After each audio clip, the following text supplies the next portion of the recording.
The following podcast is a part of RadioMisfits.com.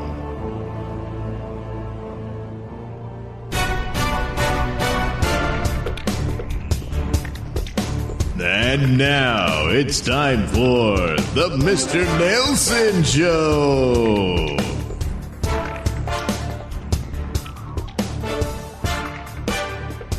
Fungus-encrusted zombie spiders are now being found in America.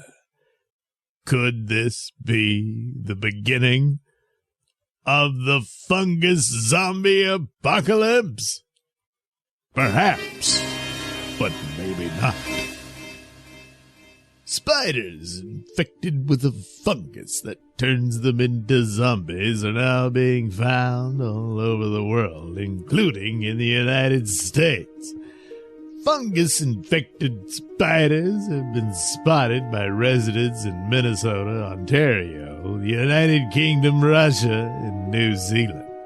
The fungus was first discovered 4 years ago inside an abandoned gunpowder store in Northern Ireland by the crew of the BBC's Winter Watch TV series. Researchers named the fungus Gibellula attenboroughi after the iconic British naturalist David Attenborough. The fungus infects orb-weaving, cave-dwelling spiders found in Europe called Metallina marinae. The fungus works by changing the arachnid's behavior to help promote the spread of spores. It causes spiders to behave in strange ways, such as going out into the open to die. Now, homeowners around the world are being haunted by the sight of these zombie arachnids. Anna Bottoms, who lives in the city of Southampton on England's south coast, found hundreds of the zombie spiders in her shed. She couldn't sleep for weeks and keeps her windows closed to keep them from crawling in. Simon Batinko said he similarly found the spiders in his parents' wine cellar in Napa, Russia. He said the encrusted spiders were hanging at head height when he found them. Landscaper Gareth Jenkins said he found several zombie spiders clumped in groups underneath a client's deck in London. He said their legs were curled up as if they were going to jump on my face. Maybe don't tell the kids, Jenkins recalled telling the homeowner. Zombie insects might sound familiar to those who have seen The Last of Us, a TV series about a post-apocalyptic world in which the cordyceps fungus infects people and turns them into zombie-like creatures. In reality, this fungus belonging to the Ophiocordyceps genus, sure, whatever, infects ants and manipulates their behavior. However, the fungus can't infect humans, and neither can the fungus that's zombifying spiders. At least, not yet. Infecting humans would require many, many millions of years of genetic modification, says Dr. Joao Rojo, a mycologist.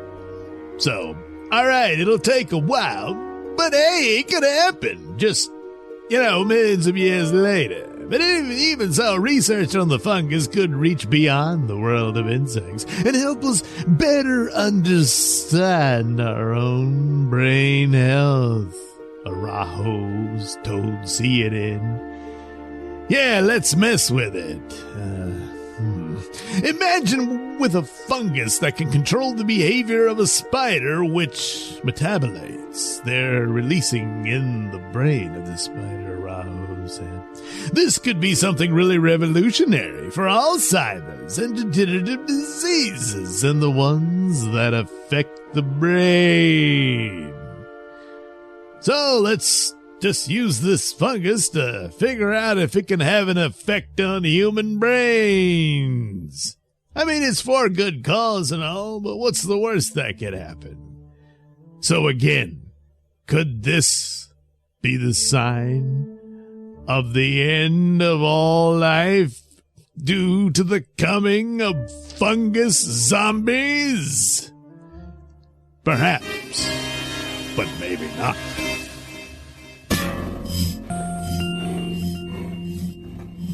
You're listening to the Mr. Nailsin Show here on RadioMisfits.com. There's a new drug on the street. What do we got? Junkies dropping like flies. So, I was, a 9-to-5er, pushing poo, when I thought, hey, there's gotta be another way. I can't stop, man. This crack's so whack. Don't be a pussy. Crack is crack. No, man.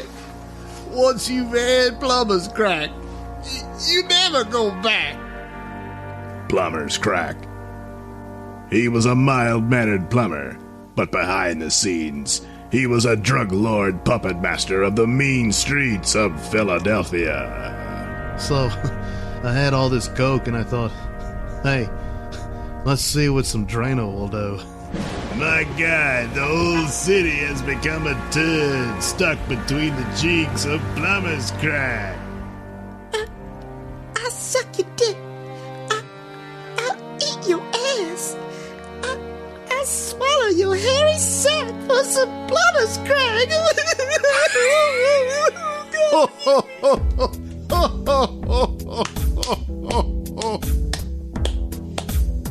Plumber's crack. Rated R.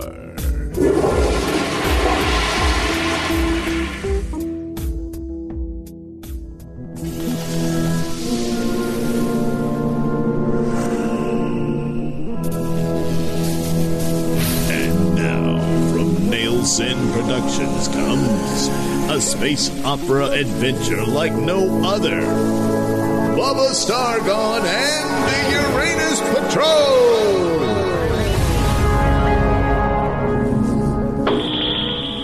Spaceship Edsel, your situation is hopeless. Surrender Dr. Saris Lear, and your lives shall be spared. What the devil? That's the intruder alert. Well, Lord Rex, it appears there's a firefight going on down in the teleport chamber. Teleport chamber. So, a boarding party. A cunning and daring, if desperate move on the part of Bubba Stargone. Once again, he's proved to be quite the formidable opponent. And yet, how could they have possibly penetrated our force field? Data analysis on the teleport signal is, well, it's a signal I'm not familiar with. It's quite unique unto itself. I obviously that must have something to do with explaining how they could have bypassed our force field. So, a unique teleportation signal. I suspect the work of the genius of Dr. Saris Lear. Lord Rex, the Edsel's backing off. Looks like they're attempting to escape. Then pursue them and fire warning shots off their bow in their pathway, preventing them further movement. But no direct hits, lest you detonate the atomic explosives packed within their cargo hold. Now what? It appears the fighting has moved all the way up to just outside the door to the bridge, sir. Damn it. Patch me through. Secure. What's the situation? Lord Rex, some sort of weird, I don't know, mutant lizard monster got on the ship and it's already taken out 30 of our men. It's coming right for us. Our plasma rifles only seem to piss it off and, oh no, it's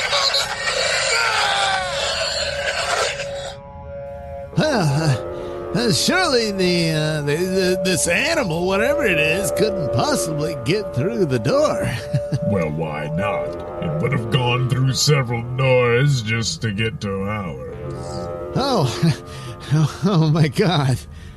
Spare me your fear. If one drop of piss or one droplet of turd dare stain your trousers, I'll splatter your brains all over the floor. Now, bridge crew, ready your weapons and prepare for battle. Helmsman, maintain course and evasive fire upon the Edson.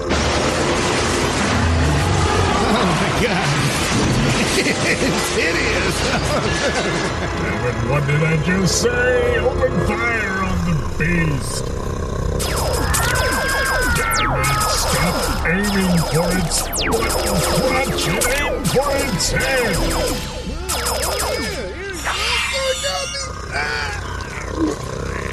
No, for heaven's sakes. If you want something done, you've got to do it yourself. Well, hail Mars, Lord Rex.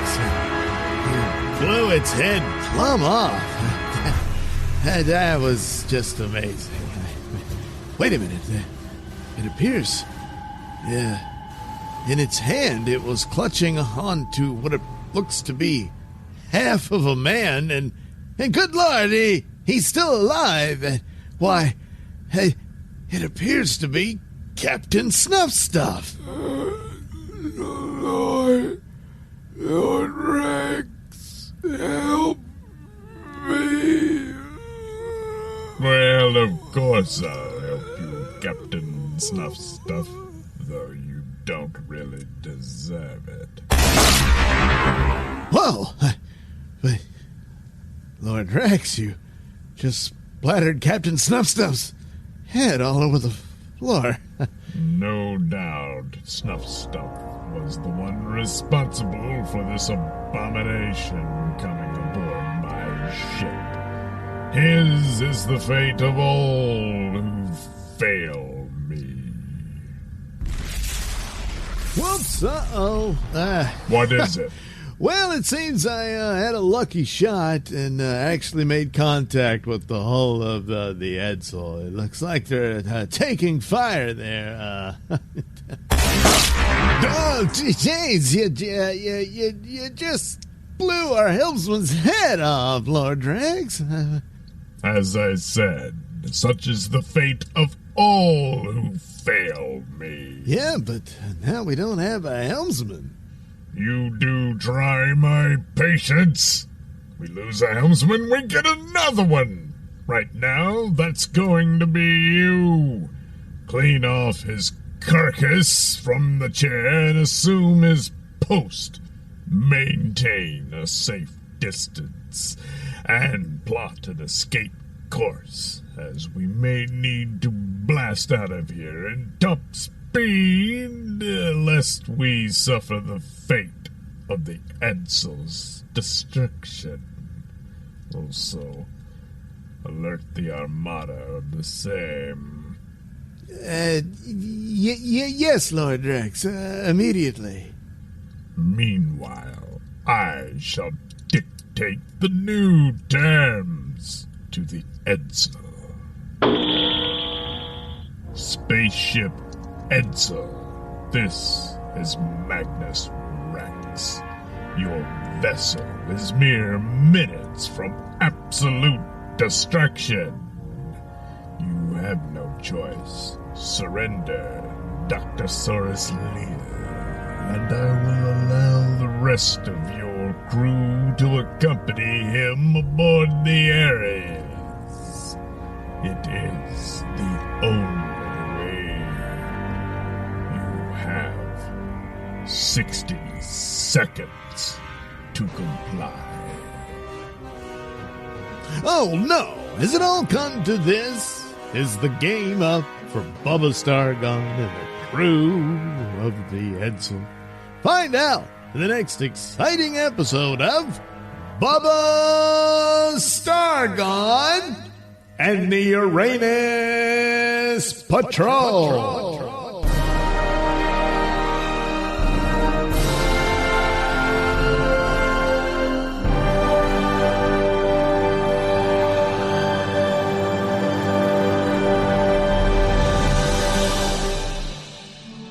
Bubba Stargon and the Uranus Patrol is written and performed by me, Douglas Nailsin, with music provided by Kevin MacLeod and other public domain sources.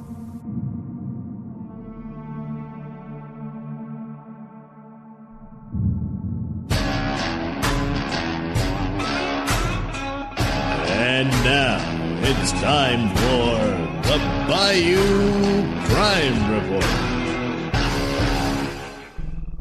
A Baton Rouge woman allegedly stole a cup of coffee from a gas station.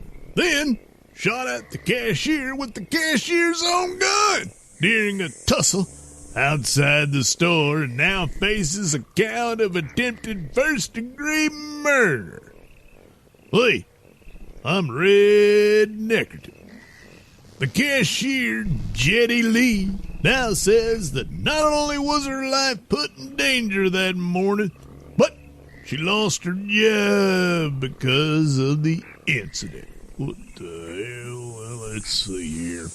Police officers responded to the scene at the racetrack on Harding Boulevard shortly after 3 a.m. A witness at the IHOP next door had called 911 to report hearing a gunshot from the direction of the gas station. During that call, the witness walked over and saw two women scuffling over a firearm in the parking lot. The incident started as a simple act of shoplifting, with Rachel Miles, 35, walking into the racetrack and leaving with a cup of coffee. Lee said other than the theft, Miles wasn't being disruptive or violent inside the store.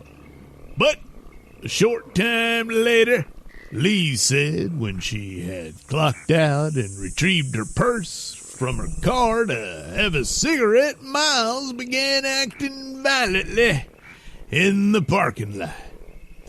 I didn't go outside behind her just to ask her about taking a cup of coffee. I mean, it's 2:29, Lee said. Miles began to act erratically, pushing a male customer as he left the gas station. Then, Lee said Miles approached her and grabbed her purse. That escalated the situation because Lee kept her gun in her purse. As I pushed her back, she grasped my leg, said Lee. My gun was in my bag, so of course I'm going to put my hand on top of yours because it's on top of the gun.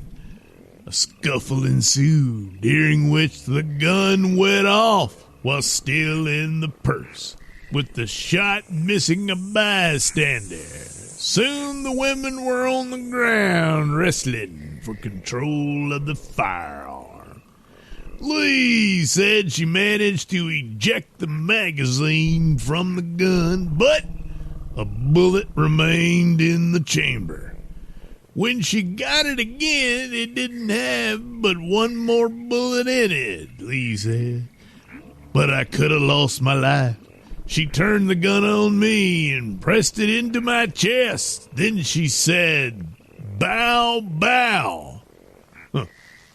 Should have said bow wow, because she's a bitch. Lee said she was then able to flip Miles onto her stomach and hold her down until police arrived. Miles, who was still armed with the gun, actively resisted arrest before being taken into custody. Miles was booked into the East Baton Rouge Parish Prison on 1 count each of attempted first-degree murder, armed robbery, shoplifting, and resisting an officer with force. Before being booked, Miles was taken to Our Lady of the Lake Regional Medical Center for treatment of minor injuries. But for Lee, that wasn't the end of her troubles. She told the advocate that the next day she found out she had been fired from racetrack, allegedly for having a firearm on company property, which is against policy. She said she had been working at racetrack for about 8 months. Lee says she was acting in self-defense, and she only had the gun on her person after she had clocked out from work. Nobody was hurt. I prevented anybody from being hurt. But I still lose my job, said Lee. Well, a lot of these companies don't want nobody packing heat, even their own employees, despite the fact that they're greatly at risk. And when you consider the crime rate of Baton Rouge these days, well, it's almost crazy not to be packing heat. Of course, that heat can be turned against you, but damned if you do, damned if you don't sometimes. Besides, it is her constitutionally protected right to bear arms. Well, that's just sad she lost her job after this crazy bitch attacked her. But, well, sometimes that's the way the cookie crumbles. Anyway, for the Bayou Crime Report, I am Red Neckerton, reminding you to keep your goddamn holes clean. The Bayou Crime Report is a presentation of Nailsin Productions.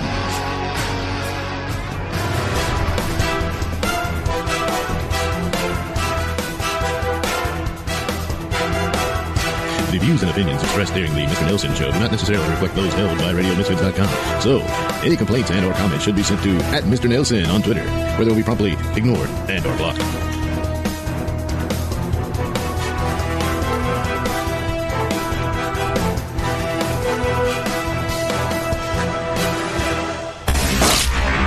Oh, jeez, you just blew our helmsman's head off, Lord Rex.